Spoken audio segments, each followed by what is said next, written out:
Good morning दोस्तों, मैं राम रख बिश्नोई मिजेक एकेडमी के ऑनलाइन प्लेटफॉर्म पर आप सभी का हार्दिक स्वागत करता हूं। जैसा कि दोस्तों हमारे राजस्थान हिस्ट्री की क्लास चल रही थी, उसमें हमने सर्वप्रथम राजस्थान के ऐतिहासिक स्रोत के बारे में विस्तृत चर्चा कर ली थी। इसके बाद हमने राजस्थान के जो अभिलेख थे उनके बारे में पढ़ा था। आज एक नया टॉपिक लेते हैं, राजस्थान के ऐतिहासिक स्रोतों के अंतर्गत ही कॉइन्स यानी कि राजस्थान के सिक्के। सिक्के किस तरह से राजस्थान के इतिहास को जानने के लिए हमें विभिन्न प्रकार की जानकारी प्रदान करते हैं, इसके बारे में आज अध्ययन करेंगे।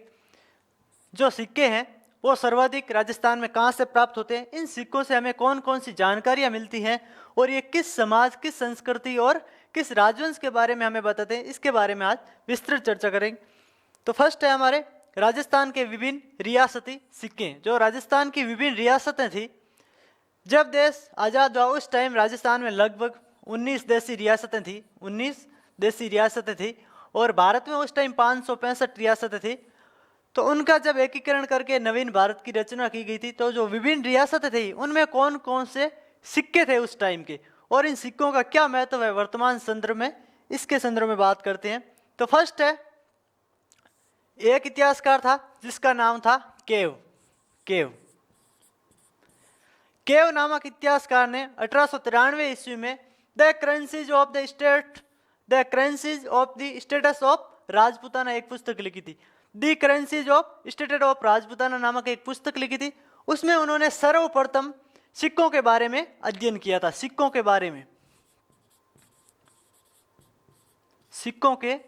में सर्वप्रथम जो पुस्तक मिलती है उसका नाम है the currencies of the status of Rajputana. किसने लिखी थी? तो ये लिखी थी केव नामक इतिहासकार ने। कब लिखी थी? 1893 ईस्वी में इस पुस्तक की रचना की गई थी। अब दूसरा क्वेश्चन बनता, सिक्कों के अध्ययन को क्या कहा जाता है। जैसे कि हमने पढ़ा था कि जो अभिलेखों का अध्ययन है वो किसके अंतर्गत होता है, तो अभिलेखों का अध्ययन होता है एपियोग्राफिक्स के अंतर्गत। नेक्स्ट है, सिक्कों का अध्ययन किसके अंतर्गत होता है, तो जो सिक्कों का अध्ययन होता है वो कहलाता है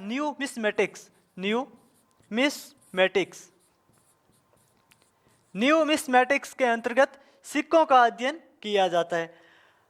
अब इसके बाद बात करते हैं भारत में सर्वप्रथम कौन से सिक्के थे, उसके बाद मुगल काल में कौन से थे, वैदिक काल में कौन से थे, सर्वप्रथम सोने के सिक्के किसने प्रारंभ किए थे, सर्वाधिक शुद्ध सोने के सिक्के किसने प्रारंभ किए थे, सर्वाधिक अशुद्धता किसके काल में जो सिक्के थे उनमें मिलती है, और सर्वप्रथम किस शासक ने भारत में सिक्का प्रारंभ किया, इन सभी के बारे में बात करते हैं। तो सर्वप्रथम भारत में शासन करने वाली यूनानी शासक, जो यूनान के शासक थे, या फिर इसे कह सकते हो इंडो ग्रीक शासक, उन्होंने सिक्कों पर लेख एवं तिथियां उत्कीर्ण मिलती है। जो यूनानी शासक थे उन्होंने जो सिक्के भारत में प्रारंभ किए थे उन सिक्कों पर सर्वप्रथम हमें कोई ना कोई लेख मिलता है या फिर कोई तिथि यानी कि डेट वगैरह अंकित मिलती है। तो प्रथम क्वेश्चन यही बनता है, सर्वप्रथम भारत में लेख युक्त सिक्के किसने जारी किए थे। सर्वप्रथम लेख युक्त सिक्के, लेख यानी कि किसी लेख या फिर तिथि अंकित लेख युक्त सिक्के, तो सर्वप्रथम भारत में लेख युक्त सिक्के यूनानी शासकों द्वारा प्रारंभ किए गए, यूनानी शासकों द्वारा, जिसमें प्रमुख शासक मिलते हैं मिनांडर। और इसके बाद सर्वप्रथम भारत में सोने का सिक्का किन्होंने प्रारंभ किया था। सोने का जो भारत में सर्वप्रथम सिक्का प्रारंभ किया था वो एक वंश था जिसका नाम है कुषाण वंश। दक्षिणी भारत का एक वंश था जिसका नाम था कुषाण वंश और इसका शासक था विम कडफिसस नामक शासक, जो कि कुषाण वंश का एक महत्वपूर्ण शासक था। उन्होंने भारत में सर्वप्रथम सोने के सिक्के प्रारंभ किए थे। नेक्स्ट क्वेश्चन, सर्वाधिक सोने के सिक्के किनके शासनकाल में थे, तो जिन्होंने प्रारंभ किए थे उन्हीं के शासनकाल में सर्वाधिक शुद्ध सोने के सिक्के थे। सर्वाधिक शुद्ध जो सोने के सिक्के थे वो कुषाण काल में थे, सर्वाधिक शुद्ध कुषाण काल में थे। कुषाण वंशी राजाओं ने भी भारत में सर्वप्रथम सोने का सिक्का प्रचलन में लाए थे और उन्हीं के काल में सर्वाधिक शुद्ध सोने का सिक्का था। अब है सर्वाधिक सोने के सिक्के, जो सर्वाधिक थे संख्या में, मात्रा में, वो गुप्त शासकों ने सर्वाधिक सोने के सिक्के जारी किए थे। गुप्त शासक जिन्होंने लगभग तीसरी शताब्दी के आसपास भारत में शासन किया था और इनमें से प्रमुख शासक हुआ था श्रीगुप्त, उसके बाद चंद्रगुप्त और समुद्रगुप्त, ये प्रमुख शासक होते हैं गुप्त वंशी राजाओं में। अब बात करते हैं इसके बारे में विस्तृत चर्चा के अंतर्गत सिक्के। सर्वप्रथम टॉपिक हमारा सिक्के। फर्स्ट क्वेश्चन हमने पढ़ा था कि सिक्कों का अध्ययन किसके अंतर्गत होता है, तो सिक्कों का अध्ययन न्यूमिस्मेटिक्स के अंतर्गत, न्यूमिस्मेटिक्स।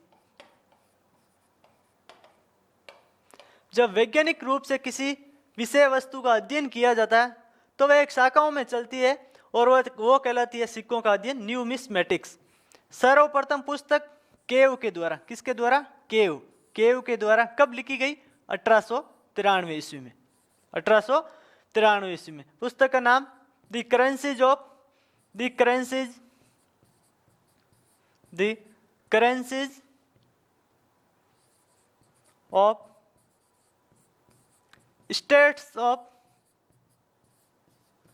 States of Rajputana. यह प्रथम पुस्तक थी जो केव के द्वारा लिखी गई और यह सिक्कों पर है। अब दूसरा क्वेश्चन बनता है, सिक्कों के अध्ययन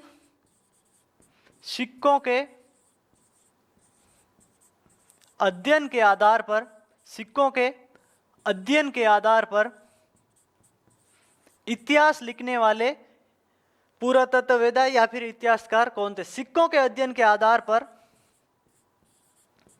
इतिहास लिखने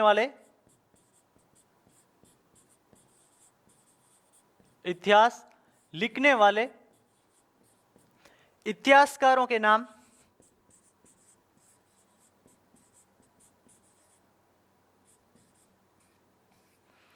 सिक्कों को अध्ययन का आधार मानकर जिन्होंने इतिहास लिखना प्रारंभ किया था भारत के अंतर्गत, वो एक थे डीडी कोसाम्बी और दूसरा व्यक्ति था रेप्सन। भारत के दो इतिहासकार ऐसे मिलते हैं जिन्होंने सिक्कों को अध्ययन का आधार बनाकर भारत का जो प्राचीनतम इतिहास है उन्हें लिखने का प्रयास किया था। वो एक थे डीडी कोसाम्बी और सेकंड व्यक्ति था रेप्सन और डीडी कोसाम्बी के द्वारा सर्वप्रथम सिक्कों को अध्ययन का आधार मानकर भारत का इतिहास जानने का और लिखने का प्रयास किया गया। नेक्स्ट है भारत के सबसे प्राचीनतम सिक्के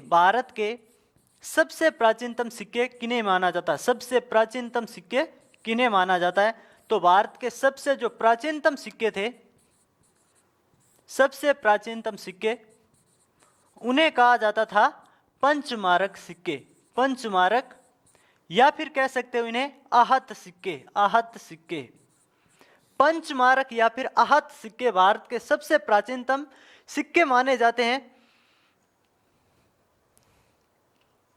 तो अगला क्वेश्चन बनता है, जो पंचमारक या फिर आहत सिक्के हैं, पंचमारक या फिर आहत सिक्के, इनके बारे में चर्चा करते हैं। अब फर्स्ट इसका कालक्रम पूछा जाता है, किस काल के ये सिक्के माने जाते हैं, तो ये चौथी शताब्दी ईसा पूर्व के सिक्के माने जाते हैं। जब यूनानियों ने भारत में सर्वप्रथम लेख युक्त या फिर तृतीय अंकित सिक्के जारी किए थे, तो उनसे पहले जो भारत में सिक्के प्रचलित थे वो थे आहत या फिर पंचमारक सिक्के। पंचमारक क्यों कहा गया, क्योंकि 5 पशु पक्षियों का इसमें चित्रण है, पशु पक्षी और पेड़ पौधे, पशु पक्षी और पेड़ पौधों का इसमें अंकन है, पेड़ पौधों का चित्र बना हुआ है, जिस कारण इसे कहा जाता है पंचमारक सिक्के। इसके बाद इन्हें आहत सिक्के क्यों कहा जाता है, तो आहत सिक्के इसलिए कहा जाता है क्योंकि इन सिक्कों पर जो ये मार्क बनाए जाते थे, जो निशान बनाए जाते थे, वो आहत के द्वारा यानी कि ठप्पा लगाकर ये निशान बनाए जाते थे, आघात लगाकर ये निशान बनाए जाते थे। इस कारण इन्हें आहत सिक्के भी कहा जाता। कालक्रम चौथी शताब्दी ईसा पूर्व के माने जाते हैं। अब ये किसके बने हुए होते थे, तो ये बने हुए होते थे चांदी के। इसका जो निर्माण था, इसमें जो धातु लगती थी वो चांदी द्वारा ये बनाए जाते थे, चांदी द्वारा। चांदी द्वारा ये निर्मित सिक्के थे, जो भारत के सबसे प्राचीनतम सिक्के माने जाते हैं और जिनके नाम है पंचमारक या फिर आहत सिक्के। पंचमारक क्यों कहा जाता है? क्योंकि इस पर 5 प्रकार के चिन्ह अंकित थे और इन्हें आघात या फिर ठप्पे लगाकर इन्हें बनाया जाता था, जिस कारण इन्हें आहत सिक्के भी कहा जाता। आहत सिक्कों को पंचमारक नाम देने वाला इतिहासकार कौन था? आहत सिक्के हैं, इन्हें पंचमारक कहने वाला प्रथम इतिहासकार कौन था? तो प्रथम इतिहासकार था 1835 ईस्वी में 1835 ईस्वी में जेम्स प्रिंसेप नामक इतिहासकार ने इन्हें पंचमारक सिक्का नाम दिया। जेम्स प्रिंसेप नामक इतिहासकार ने इन्हें पंचमारक सिक्का नाम दिया।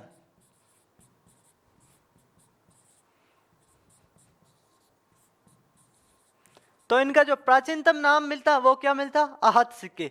और जब 1835 ईस्वी में इस पर विश्लेषण कार्य किया गया तो उनमें एक व्यक्ति आता जिसका नाम था जेम्स प्रिंसेप। अब पूछा जाए जेम्स प्रिंसेस का संबंध, तो ये जेम्स प्रिंसेस इंग्लैंड का निवासी था।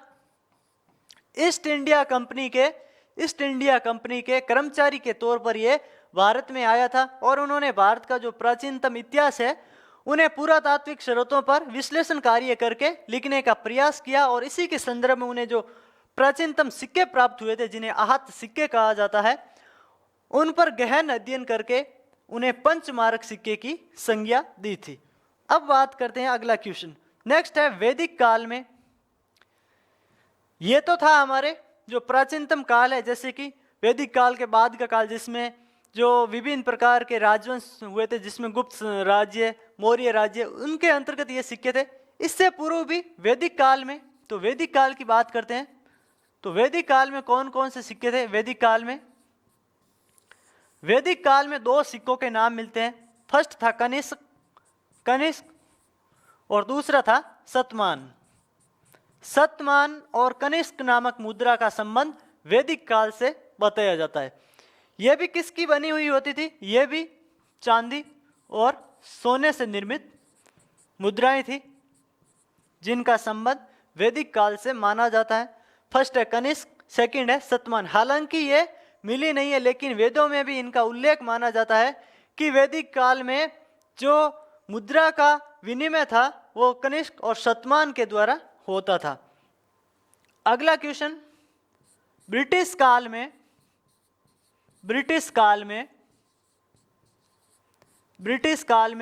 राजपुताने में यानी कि राजस्थान में राजपुताने में एक सिक्का चलता था। ब्रिटिश काल में राजपुताने में उसका नाम था कलदार नामक सिक्का ब्रिटिश काल में राजपुताने में प्रसिद्ध और प्रचलित सिक्का था। किसका बना हुआ था?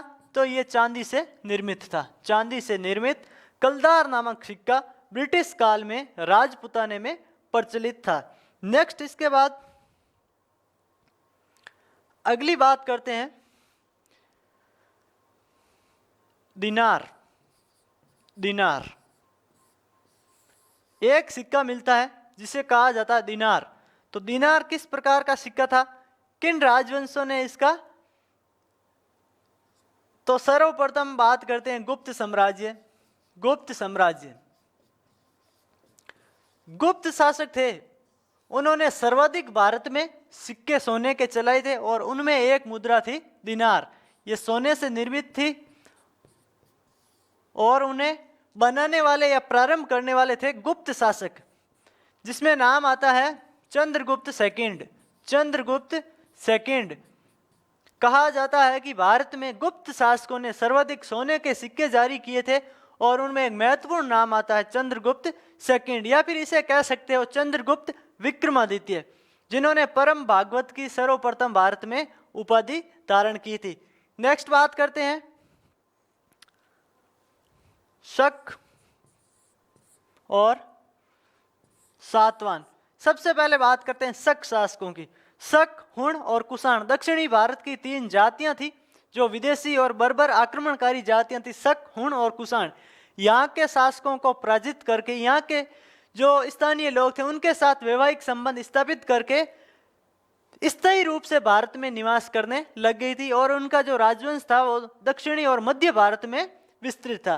तो जो शक जाति थी उन्होंने सर्वप्रथम भारत में चांदी के सिक्के जारी किए थे। सर्वप्रथम चांदी के सिक्के जारी करने वाली जाति थी या राजवंश था वो था शक।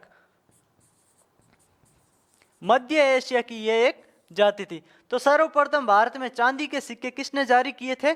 शक शासकों ने। इसके बाद आता है सातवाहन शासक। सातवाहन शासक, सातवाहन शासक यह भी दक्षिणी भारत की एक जाति, भारत का एकमात्र वंश जो अपने नाम के आगे अपने माता की उपाधि लगाता, यानी कि भारत का यह एकमात्र वंश था जो अपने जो नाम थे, जैसे कि हम इतिहास में पढ़ते हैं सम्राट अशोक, बाबर, हुमायूं, ये नाम क्या, ये पर्टिकुलर किसी पुरुष के नाम है, यानी कि अपने पिता से संबंधित करते हुए नाम है, यानी कि पुरुष प्रधान समाज की हमें जानकारी प्रदान करते हैं। लेकिन जो सातवाहन शासक था, जो सातवाहन शासक था, उन शासकों के नाम के आगे अपनी माता का नाम लगता। जैसे कि इसका एक प्रसिद्ध शासक हुआ था गौतमी पुत्र सातकर्णी। गौतमी पुत्र सातकर्णी, तो गौतमी कौन थी? गौतमी इनकी माता थी और ये उनका पुत्र था जिसका नाम था सातकर्णी। तो ये किस वंश से संबंधित था? तो ये था सातवाहन वंश से संबंधित। तो भारत का एकमात्र ऐसा वंश जो अपने नाम के आगे अपनी माता का नाम लगाता वो था सातवाहन वंश। तो इस तरह की अलग इनकी विशेषता थी, अलग विशेषता थी, तो उन्होंने एक अलग तरह का ही सिक्का जारी किया था। बात करते हैं शीशे के सिक्के सर्वप्रथम जारी करने वाला राजवंश। शीशे के, जो शीशे के सिक्के थे वो सर्वप्रथम सातवाहन शासकों ने जारी किए थे। शीशे के सिक्के सर्वप्रथम सातवाहन वंश के राजाओं द्वारा जारी किए गए थे। और सातवाहन कहाँ की जाति थी? यह भी दक्षिणी भारत की एक जाति थी। एक शासक आता है निजामुद्दीन विस्ती। निजामुद्दीन विस्ती, निजामुद्दीन विस्ती। निजामुद्दीन विस्ती मुगल काल में एक शासक बना था और उन्हें इतिहास में एक दिन का बादशाह भी कहा जाता है। एक दिन का बादशाह निजामुद्दीन विस्ती। हुआ क्या था, जब हुमायूं को शेरशाह सूरी पराजित कर देता है, तब हुमायूं अपनी जान बचाते हुए भागता है और यमुना नदी में छलांग लगा लेता है। यमुना नदी में कूद जाता है जान बचाने के लिए शेरशाह सूरी से। जब यमुना नदी में कूदता है तो वहां पे एक जो विस्ती था, यानी कि जो नाव वगैरह चलाने वाला व्यक्ति था, जो लोगों को नदी पार कराता था, वो निजामुद्दीन विस्ती ने हुमायूं की मदद की थी उस नदी से बाहर निकालने के लिए। तब हुमायूं ने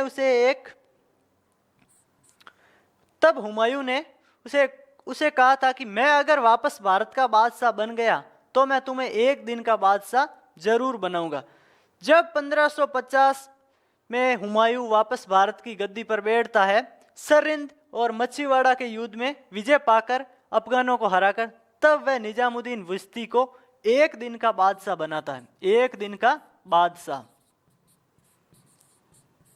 तब वह निजामुद्दीन विस्ती को भारत का एक दिन का बादशाह घोषित करता है।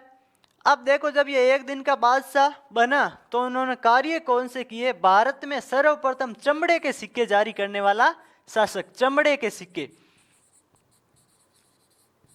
एक दिन का जब बादशाह बना तो इतना खुश हुआ कि उन्होंने एक ऐतिहासिक कार्य कर दिया और वह था चमड़े के सिक्के का प्रचलन।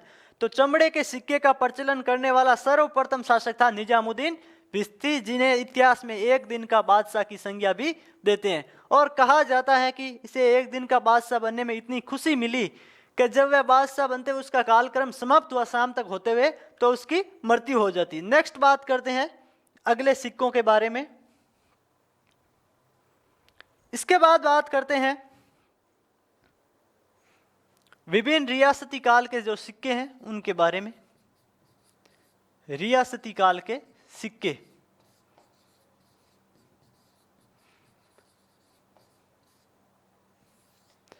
जो राजस्थान में विभिन्न प्रकार की 19 देशी रियासतें थी, 19 देशी रियासतें थी, उन रियासतों में अलग अलग प्रकार के सिक्के हमें मिलते हैं देखने को। जैसे जयपुर में झाड़शाही, ठीक है, रस कपूर नामक सिक्के।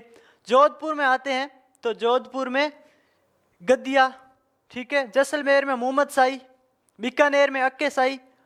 इसी तरह विभिन्न रियासतों में अलग अलग प्रकार के सिक्के मिलते हैं। उन सिक्कों से पहले जो प्राचीन जो पुरातात्विक स्थल थे जैसे रेड वगैरह, रेड को प्राचीन भारत का टाटा नगर कहा जाता क्योंकि वहां पे विभिन्न प्रकार के सिक्के बड़ी मात्रा में मिलते हैं।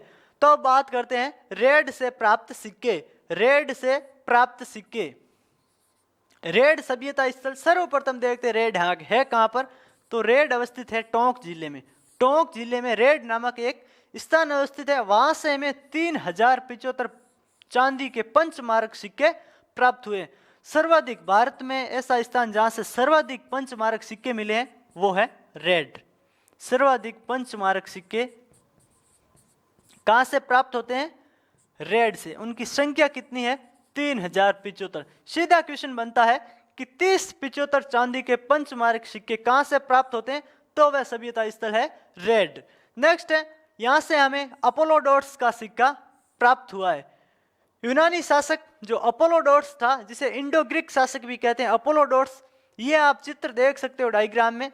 ये सिक्का है, इसके दो भाग होते हैं सिक्के के। तो इसमें एक तरफ तो अपोलोडोर्स का चित्र है, अपोलोडोर्स का चित्र बना हुआ है, अपोलोडोर्स का चित्र है, और दूसरी तरफ एक व्यक्ति का चित्र बना हुआ जिसके हाथ में तीर है, हाथ में तीर है, और पीछे है तरकस, पीछे है तरकस, तीर और तरकस बने हुए हैं। यह सिक्का प्राप्त हुआ है रेड से। तो अपोलोडोर्स का सिक्का भी कहां से हमें प्राप्त होता है, अपोलोडोर्स का सिक्का भी हमें प्राप्त होता है रेड सभ्यता स्थल से। नेक्स्ट है, रेड टोंक से तांबे के सिक्के भी मिले हैं जिन्हें गण मुद्राएं कहा जाता है। गण मुद्राएं, गण मुद्राएं कहां से प्राप्त हुई हैं, तो गण मुद्राएं भी प्राप्त होती है रेड से। गण मुद्राएं भी प्राप्त होती है रेड सभ्यता स्थल से।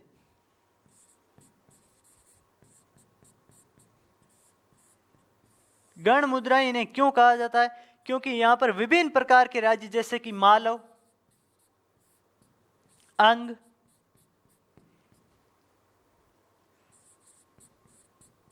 हाड़ौती, ये जो विभिन्न जनपद थे उस टाइम के, छोटे बड़े जो कबीले थे, वहां की सारी जो मुद्राएं थी, जो सिक्के थे, वो यहां से हमें प्राप्त होते हैं। इस कारण इन्हें गण मुद्राएं कहते हैं, जिनमें प्रमुख रूप से मालव, गण, सेनापति, ये विभिन्न प्रकार के सिक्के प्राप्त होते हैं, जिस कारण इन्हें गण मुद्राएं कहा जाता। तो गण मुद्राएं भी कहां से प्राप्त होती है, रेड से। 3075 चांदी के सिक्के हमें कहां से प्राप्त होते हैं, रेड सभ्यता स्थल से। और सर्वाधिक पंचमार्क सिक्के यहीं से मिले। और पंचमार्क सिक्कों का पंचमार्क नामकरण करने वाला व्यक्ति कौन था, तो वह व्यक्ति था 1835 ईस्वी में, और उस इतिहासकार का नाम था जेम्स प्रिंसेप। प्रिंसेप ने इन्हें पंचमार्क सिक्का कहा था। अब बात करते हैं अगला सभ्यता स्थल, आहत सिक्के। आहत सिक्के पंचमार्क नामकरण हमने पढ़ लिया, प्रिंसेप ने दिया था। किसने दिया था, प्रिंसेप ने। ये जो आप चित्र देख रहे हो ये है आहत या फिर पंचमार्क सिक्का। आहत सिक्का भी कह सकते हो या फिर इसे आप पंचमार्क सिक्का भी कह सकते हो। इसमें जो आप विभिन्न प्रकार के जो चित्र देख रहे हो, जिसमें हिरण, भैंसा, बाघ, मछली आदि प्रकार के अलग अलग सिक्कों पर ये चित्र बने हुए हैं, जो कि चांदी से निर्मित था। किससे बना हुआ था, चांदी से बना हुआ था, चांदी से बना हुआ था। अब इसका वजन पूछा जाता है, जो पंचमार्क सिक्का था उसका वजन कितना था, तो उस टाइम माना जाता है 57 ग्रैन में मापा जाता था उसे, और इसका जो वजन था वो था 57 ग्रैन। 57 ग्रैन में इसका जो वजन था वो हमें प्राप्त होता है। और ये भारत के सबसे प्राचीनतम सिक्के माने जाते हैं, सबसे प्राचीनतम सिक्के माने जाते हैं। कालक्रम आपको बता दिया, 4वीं शताब्दी ईसा पूर्व सबसे प्राचीनतम ये सिक्के माने जाते हैं, और 4वीं शताब्दी ईसा पूर्व के है, 4वीं शताब्दी ईसा पूर्व के। एक स्थान पर सर्वाधिक कहाँ से प्राप्त होते हैं, तो एक स्थान पर सर्वाधिक रेड से प्राप्त होते हैं, रेड टोंक से प्राप्त होते हैं, और संख्या है इसकी 3075 इनकी संख्या है। और वर्तमान में आमेर आमेर संग्रहालय में संग्रहित है। आमेर संग्रहालय जो कि जयपुर में स्थित है, वहां पे ये संग्रहित है। और जो रेड सभ्यता स्थल है, इन्हें प्राचीन भारत का टाटा नगर कहा जाता है। प्राचीन भारत का टाटा नगर भी कहते हैं। प्राचीन भारत का टाटा नगर भी कहा जाता है। क्यों? क्योंकि यहाँ से सर्वाधिक लोहे के और चांदी के लोह भंडार मिले हैं, सिक्के मिले हैं, जिस कारण प्राचीन भारत का टाटा नगर कहा जाता है। और नवीन भारत का टाटा नगर पूछा जाए तो नवीन भारत का जो टाटा नगर कहा जाता है वो कहा जाता है जमशेदपुर। जमशेदपुर झारखंड को, जमशेदपुर झारखंड को नवीन भारत का टाटा नगर कहते हैं। और प्राचीन भारत का टाटा नगर कहते हैं रेड को। यहाँ पे जो सिक्के मिले हैं उनकी खुदाई करने वाला व्यक्ति था 1938 में एक व्यक्ति का नाम मिलता है जिसका नाम था केदारनाथ पुरी। केदारनाथ पुरी ने इस सभ्यता स्थल की खोज की थी और यहाँ से सर्वाधिक सिक्के उन्हें प्राप्त हुए थे। अगला सभ्यता स्थल है जयपुर राज्य के सिक्के। जो जयपुर स्थान है वहां से हमें कौन कौन से सिक्के मिलते हैं इसके बारे में बात करते हैं। जैसा कि हम सभी जानते हैं, जो जयपुर के शासक थे, जयपुर के जो कछुआ शासक थे जिसमें मान सिंह, भारमल, भगवंत दास जो शासक थे, उन्होंने सर्वप्रथम मुगलों की अधीनता स्वीकार की थी। मुगलों की सर्वप्रथम अधीनता स्वीकार की थी राजपूताने में। मुगलों की सर्वप्रथम अधीनता स्वीकारी थी। कब स्वीकारी थी? 1562 ईस्वी में। कहां पर? सांबर में। सांबर में अपनी पुत्री का विवाह अकबर से करके उन्होंने सर्वप्रथम जो मुगल साम्राज्य था उसकी अधीनता स्वीकार कर ली थी। जब अधीनता स्वीकार कर ली थी तो यहाँ के जो शासक थे उन्हें ही सर्वप्रथम राजपूताने में जो विभिन्न प्रकार की मुद्राएं थी, सिक्के थे, उन्हें बनाने के लिए जो एक स्थान होता था जिसे कहा जाता था टकसाल। टकसाल क्या था? तो प्राचीन काल में जो सिक्के थे उन्हें बनाने के लिए जो स्थान होता था उसे टकसाल कहा जाता। टकसाल में विभिन्न प्रकार के सिक्के निर्मित किए जाते थे। तो जो राजस्थान की प्रथम टकसाल का निर्माण किया गया था, राजस्थान की प्रथम टकसाल, तो वो कहां पर बनी थी? वो बनी थी जयपुर में। प्रथम टकसाल जयपुर में बनाई गई थी। क्यों? क्योंकि उस टाइम मुगलों की अधीनता उन्होंने स्वीकार कर ली थी और मुगलों से उनके साथ अच्छे संबंध थे, निकट के संबंध थे, जिस कारण जो राजस्थान में प्रथम टकसाल निर्मित की गई वो भी जयपुर में निर्मित की गई। और जो सर्वाधिक सिक्के बनाए गए थे वो भी इसी टकसाल में बनाए गए थे। अब इसमें कौन कौन से सिक्के राजस्थान की जो राजधानी है जयपुर उसमें बनाए गए हैं। जयपुर एकमात्र ऐसा शहर है जो सिंधु घाटी सभ्यता की तर्ज पर बसा हुआ है। सिंधु घाटी सभ्यता की तर्ज पर बसा हुआ है। अब माधो सिंह के रुपए को हाली सिक्का कहा जाता है। एक शासक हुए थे वहां पे माधो सिंह। माधो सिंह एक शासक हुए थे जयपुर के और उन्होंने जो सिक्का बनाया था उन्हें कहा जाता था हाली सिक्का। हाली हाली नामक सिक्का किसके शासनकाल में बनाया गया? तो वह बनाया गया था माधो सिंह के शासनकाल में। किससे निर्मित था? तो यह निर्मित था चांदी से। चांदी से निर्मित हाली सिक्का किस रियासत, क्वेश्चन ऐसे भी बन सकता है कि हाली नामक सिक्का किस रियासत से संबंधित है? तो वह रियासत है जयपुर। किस शासक से संबंधित है? तो वह शासक हो जाएगा माधो सिंह। माधो सिंह वही व्यक्ति है, वही शासक है जिन्होंने नाहरगढ़ दुर्ग में अपनी 9 रानियों के लिए एक जैसे 9 महल बनवाए थे। एक सिक्का मिलता है झाड़साई सिक्का। झाड़साई सिक्का, झाड़साई सिक्के की बात करते हैं। झाड़साई सिक्का, झाड़साई सिक्के में क्या था? इसमें 6 टहनियां थी। 6 टहनियां, जो झाड़ियां होती है उस झाड़ियों की 6 टहनियां थी जो इस सिक्के पर उत्कीर्ण थी। उसी कारण उसका जो नामकरण हुआ है वो नामकरण हो गया था झाड़साई सिक्का, क्योंकि इस पर 6 विभिन्न प्रकार की टहनियां थी। अब स्वाई जयसिंह द्वितीय ने सन 1728 ईस्वी में जयपुर नगर में इस टकसाल की स्थापना करवाई थी। जो प्रथम टकसाल बनाई गई थी इसकी जो स्थापना हुई थी 1728 ईस्वी में हुई थी। 1728 ईस्वी में। निर्माता स्वाई जयसिंह द्वितीय। स्वाई जयसिंह द्वितीय। स्वाई जयसिंह द्वितीय जिन्होंने राजस्थान की जो प्रथम टकसाल थी जयपुर टकसाल, जिसका निर्माण करवाया था। कब करवाया था? 1728 ईस्वी में। स्वाई जय सिंह वही शासक है जिन्होंने जयपुर में जयगढ़ दुर्ग का निर्माण करवाया था और जयबाण तोप का निर्माण करवाया था और आमेर के विभिन्न प्रकार के महलों का निर्माण भी उन्होंने ही करवाया था। सबसे अधिक सिक्के जयपुर, सवाई माधोपुर, टकसाल के मिलते हैं। जो सर्वाधिक सिक्के थे वो जयपुर में और सवाई माधोपुर, उस टाइम की वहाँ की जो एक टकसाल थी वहाँ से हमें प्राप्त होते हैं। जो राजपूताना में सर्वाधिक सिक्के माने जाते हैं, सर्वाधिक संख्या में जो सिक्के मिले हैं वो जयपुर की इसी टकसाल से निर्मित मिलते हैं। अब इस जो जयपुर रियासत थी, इस रियासत में कौन कौन से सिक्के प्रचलन में थे उनके बारे में बात करते हैं। जो जयपुर रियासत थी, जयपुर रियासत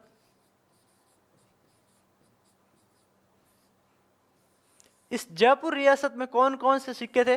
तो एक हमने पढ़ लिया, फर्स्ट सिक्का पढ़ा था, उसका नाम था जाड़शाही। जाड़शाही। सेकेंड सिक्का था, उसका नाम था माधो सिंह के काल का हाली सिक्का। कौन सा? हाली सिक्का। यह माधो सिंह के काल में निर्मित था। नेक्स्ट सिक्के की बात करते हैं। एक सिक्का था रस कपूर। रस कपूर, इस सिक्के की बात करते हैं। रस कपूर सिक्का, किस तरह से इसका नामकरण किया गया और ये रस कपूर कौन थी, इस सिक्के का प्रारंभकर्ता कौन था, इसके बारे में बात करते हैं। जयपुर का एक शासक था जिसका नाम था जगत सिंह। जगत सिंह नामक शासक, जिसे जयपुर का बदनाम शासक भी कहा जाता। जयपुर का बदनाम शासक भी कहते हैं किसको? जगत सिंह को। जगत सिंह को जयपुर का बदनाम शासक भी कहते हैं। उसकी एक प्रेयसी थी जिसका नाम था रस कपूर। रस कपूर नामक एक मुस्लिम महिला से वह प्रेम करता था और उसी के नाम पर उन्होंने रस कपूर नामक सिक्कों का जयपुर रियासत में प्रारंभ करवाया था। रस कपूर नामक सिक्के किसके नाम पर चलाए गए थे? रस कपूर नामक एक मुस्लिम महिला के नाम पर चलाए गए थे और इसी कारण इसे जयपुर का बदनाम शासक भी कहते हैं। प्रारंभकर्ता कौन था? प्रारंभकर्ता था आमेर का कछुआ शासक जगत सिंह, जिन्होंने रस कपूर नामक सिक्के जयपुर रियासत में चलाए थे। इसके बाद अगला आता है मोहम्मद शाही सिक्के। मोहम्मद शाही सिक्के ये विभिन्न रियासतों से अलग अलग प्रकार से मिलते हैं। विभिन्न जैसलमेर में भी मोहम्मद शाही सिक्के मिलते हैं और जो मेवाड़ है वहां पे भी मोहम्मद शाही सिक्के प्राप्त होते हैं। तो ये मोहम्मद शाही सिक्का भी जयपुर रियासत से मिला है।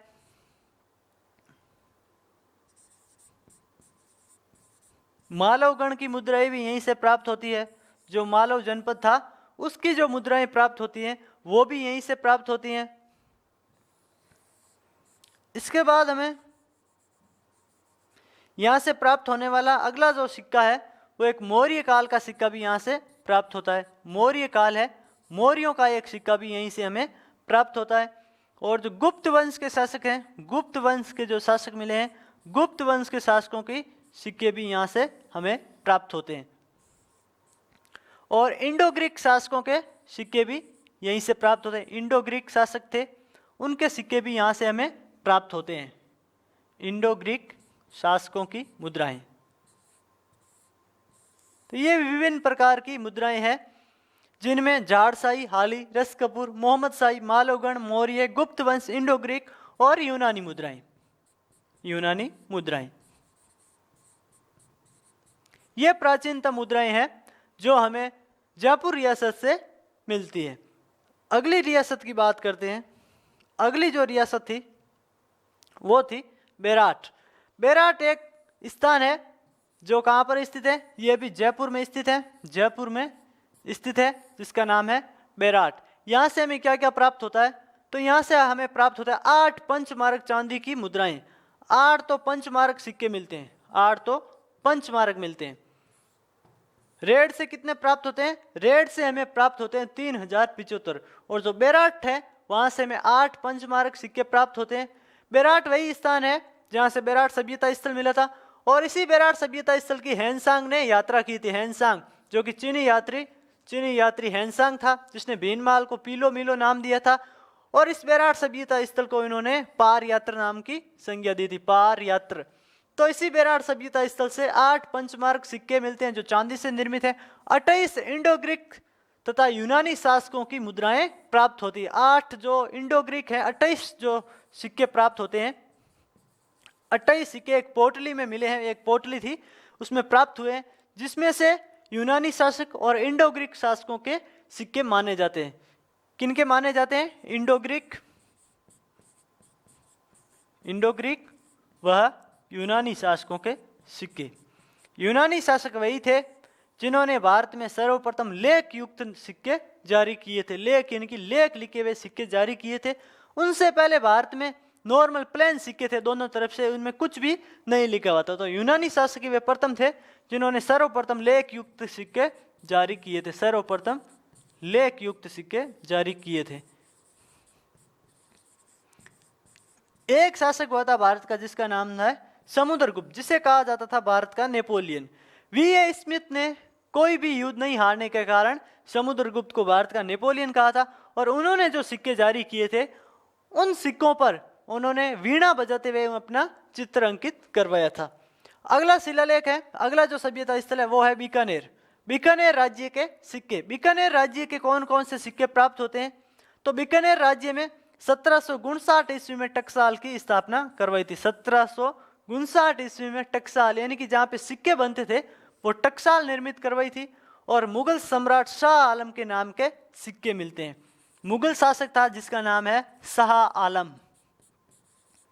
शाह आलम के सिक्के हमें बीकानेर की टकसाल से मिलते हैं। जो शाह आलम था वो एक मुगल शासक था और उनके जो सिक्के प्राप्त होते हैं वो हमें बीकानेर से प्राप्त होते हैं। क्योंकि बीकानेर का शासक राय सिंह, आपने सुना होगा राय सिंह, आमेर के कछुआ शासक मान सिंह कछुआ के बाद मुगलों का सबसे विश्वस्त सेनानायक था। जिस कारण जो मुगल शासक थे जिसका नाम है शाह आलम, उन्होंने यहाँ पर विभिन्न प्रकार के सिक्के बनवाए थे, जिसमें वर्तमान में एक सिक्का मिला है जिन्हें कहा जाता है शाह आलम सिक्का। शाह आलम सिक्का। एक और सिक्का यहाँ से प्राप्त होता है इस रियासत से, उसका नाम है अक्के शाही सिक्का। अक्के शाही सिक्का कहाँ प्रचलित था? तो अक्के शाही सिक्का बीकानेर में प्रचलित था। शाह आलम सिक्का कहाँ पर प्रचलित था? तो शाह आलम सिक्का भी बीकानेर में प्रचलित था। बीकानेर में टकसाल की स्थापना कब करवाई गई? तो बीकानेर में टकसाल की स्थापना 1759 ईस्वी को करवाई गई। राजस्थान की वह रियासत जहाँ से हमें मुगल काल के सिक्के प्राप्त होते हैं वह कौन सी रियासत थी? तो वह भी थी बीकानेर रियासत। क्योंकि यहाँ से किस शासक का सिक्का प्राप्त हुआ है? तो यहाँ से हमें शाह आलम जो कि एक मुगल शासक था उत्तरोत्तर काल का, उसके सिक्के हमें यहाँ से प्राप्त होते हैं।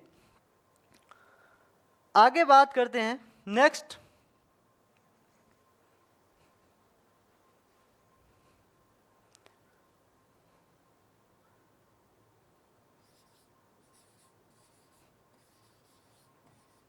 उदयपुर रियासत के सिक्के। जो उदयपुर रियासत थी उसके सिक्कों के बारे में बात करते हैं।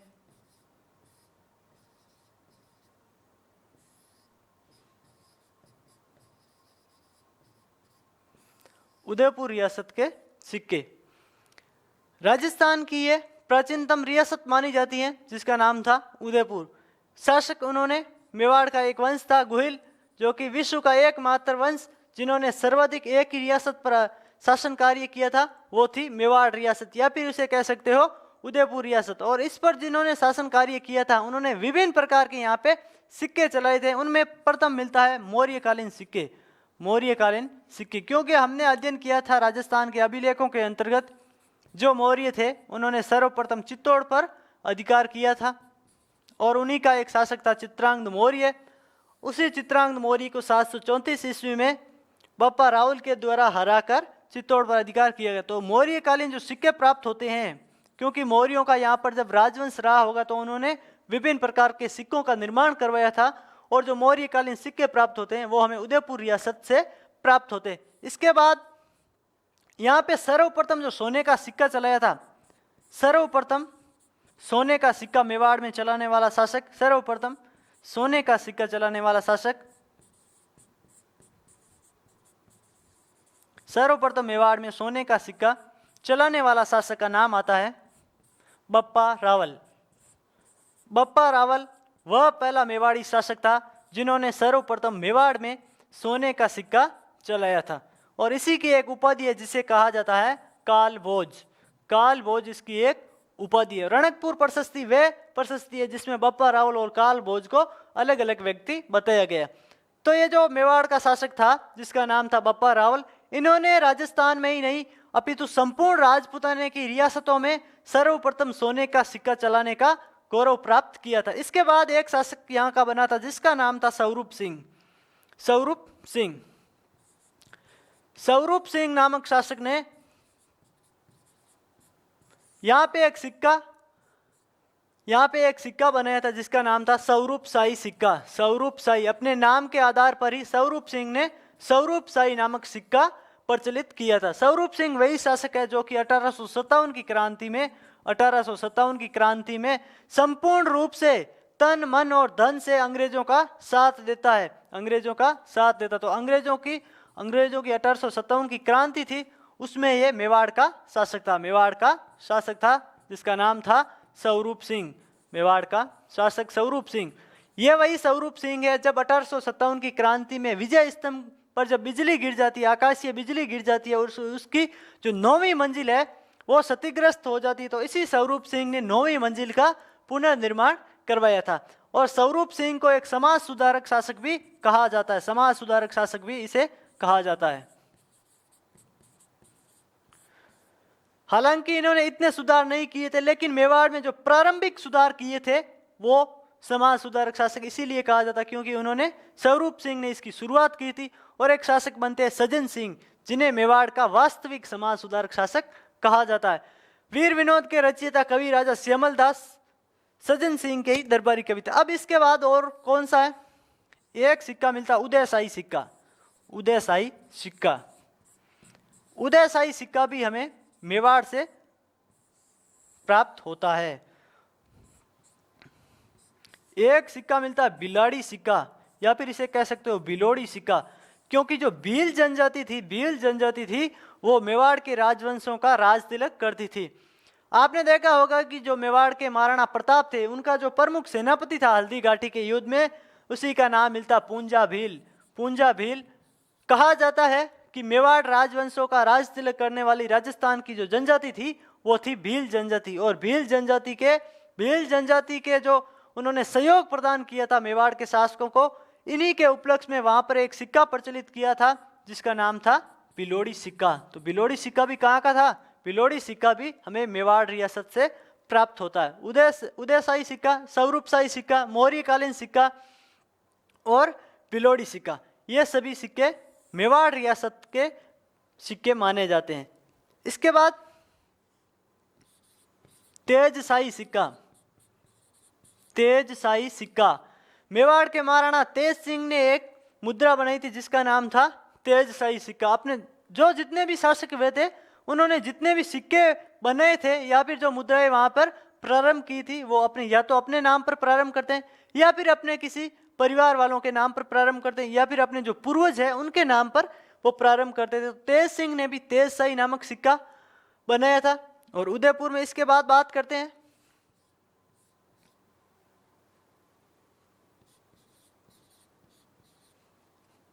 नेक्स्ट है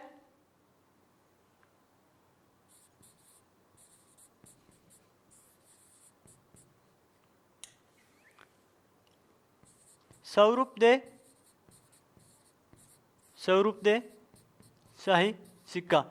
वहां की एक मेवाड़ी महारानी थी जिसका नाम था स्वरूपदे, तो उसके नाम के आधार पर स्वरूपदे शाही सिक्का जारी किया था। और स्वरूप शाही सिक्का जो जारी किया था वो करने वाला शासक था स्वरूप सिंह, जबकि ये वहां की एक महारानी थी जिसका नाम था स्वरूपदे, तो उनके नाम के आधार पर स्वरूपदे शाही सिक्का मेवाड़ में प्रचलित था।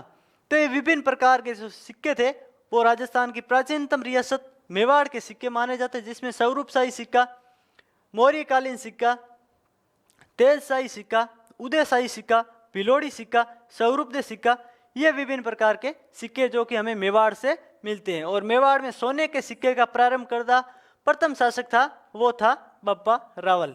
उन्होंने ही मेवाड़ में सर्वप्रथम सोने का सिक्का जारी किया था। तो चलिए दोस्तों, ये था आज का हमारा टॉपिक, राजस्थान के ऐतिहासिक स्रोत, जिसके अंतर्गत अभिलेखों का हमने अध्ययन कर लिया था। और आज हमने पढ़ लिए थे राजस्थान के जो प्राचीन काल के जो सिक्के माने जाते हैं उन सिक्कों के बारे में। सर्वप्रथम हमने देखा था जो राजस्थान के सिक्के मिलते हैं उन सिक्कों में कि जो पंचमार्क सिक्के हैं वो भारत के सबसे प्राचीनतम सिक्के माने जाते हैं। 5 विभिन्न प्रकार के पशु पक्षी पेड़ पौधों का उसमें चित्रण किया गया, उन्हें आगात सिक्के भी कहा जाता है। और पंचमार्क नाम देने वाला व्यक्ति 1835 में जेम्स प्रिंसेप था। और 2 इतिहासकार मिलते हैं जिनका नाम है कौसाम्बी और रेप्सन महोदय। तो रेप्सन और कौसाम्बी ने सिक्कों को अध्ययन का आधार बनाकर इतिहास लिखने का कार्य प्रारंभ किया था। पंचमार्क जो चांदी का सिक्का था 4वीं शताब्दी ईसा पूर्व का था। और वैदिक काल में 2 सिक्के मिलते हैं, एक था कनिष्क और दूसरा था शतमान, और ये भी चांदी और सोने से निर्मित थे। ब्रिटिश काल में जो राजपुताना था वहां पे एक सिक्का प्रचलन में था और उसका नाम था कलदार। दिनार गुप्त काल की एक मुद्रा थी जो कि गुप्त साम्राज्य जिन्होंने भारत में सर्वाधिक सोने के सिक्के जारी किए थे, और उनके काल में जो सिक्के थे उसका नाम था दिनार।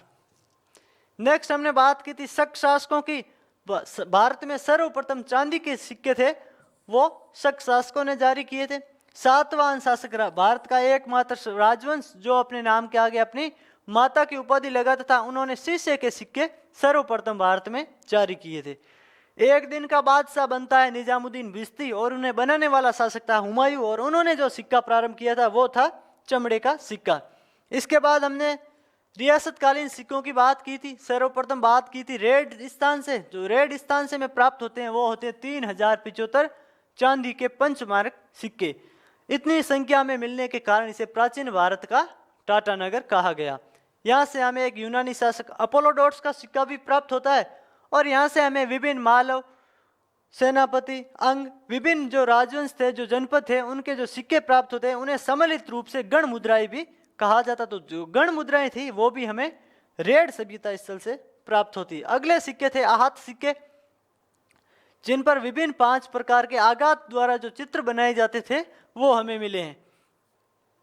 नेक्स्ट बात की थी हमने जयपुर राज्य के सिक्के। जो जयपुर हमारी रियासत थी उसके कौन कौन से सिक्के हैं, यहाँ पे हमें सर्वाधिक मिले हैं हाली सिक्के। जयपुर जो सवाई जयसिंह द्वितीय था 1728 में एक टकसाल बनवाई थी, और यहीं पर सर्वाधिक सिक्कों का निर्माण किया जाता था।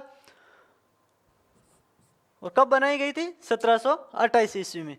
सबसे अधिक सिक्के भी इसी टकसाल से निर्मित होते थे। एक माधो सिंह ने यहाँ पे हाली सिक्का बनाया था चांदी का, वो यहाँ से प्राप्त हो। दूसरा मिलता है हमें यहाँ से झाड़साई सिक्का, जिस पर 6 विभिन्न झाड़ियों की टहनियों का निर्माण किया गया। नेक्स्ट हमने जयपुर रियासत में रस कपूर नामक एक सिक्के की बात की थी, जो जयपुर के बदनाम शासक जगत सिंह, जिन्होंने अपनी प्रेयसी रस कपूर के नाम पर एक सिक्का जारी किया था जिसे कहा जाता है रस कपूर सिक्के। यहाँ से हमें मालव मुद्राएं मिली, मौर्यकालीन सिक्के प्राप्त होते हैं, यूनानी मुद्राएं प्राप्त होती है, इंडो ग्रीक सिक्के मिलते हैं, और गुप्त वंश के शासकों के सिक्के भी मिलते हैं। और एक सिक्का था मोहम्मद शाही सिक्का, वो भी हमें यहाँ से प्राप्त होता है। अगली बात की थी हमने बेराट से, जहाँ से हम 28 इंडो ग्रीक और यूनानी शासकों की मुद्राएं प्राप्त होती है। और जो हैंसांग था उन्होंने बेराट के लिए पार यात्रा नाम दिया था। अगली बात की बीकानेर राज्य की। बीकानेर राज्य में 1759 में टकसाल की स्थापना करवाई गई थी, और यहाँ से हमें मुगल शासक शाह आलम के नाम का एक शाह आलमी सिक्का मिलता है, और जो दूसरा सिक्का मिलता है वो हमें अक्के शाही नाम का सिक्का प्राप्त होता है। नेक्स्ट बात की थी उदयपुर रियासत की या फिर मेवाड़ रियासत की। मौर्यकालीन सिक्के मिलते हैं, स्वरूप शाही सिक्के मिलते हैं, जो मेवाड़ के शासक स्वरूप सिंह ने बनाई थी। और इसके बाद सर्वप्रथम जो सोने का सिक्का चलाया था वो बप्पा रावल के द्वारा यहाँ पे प्रचलित किया गया था। इसके बाद उदयशाही सिक्का प्राप्त होता है, तेजशाही सिक्का मिलता है, और एक सिक्का मिलता है भिलोड़ी जो कि भील जनजाति से संबंधित था। और नेक्स्ट सिक्का मिलता है स्वरूपदे शाही सिक्का। तो धन्यवाद दोस्तों, कल बात करते हैं राजस्थान के जो सिक्के हैं विभिन्न रियासतों में उसके बारे में। तो आज के लिए इतना ही, धन्यवाद।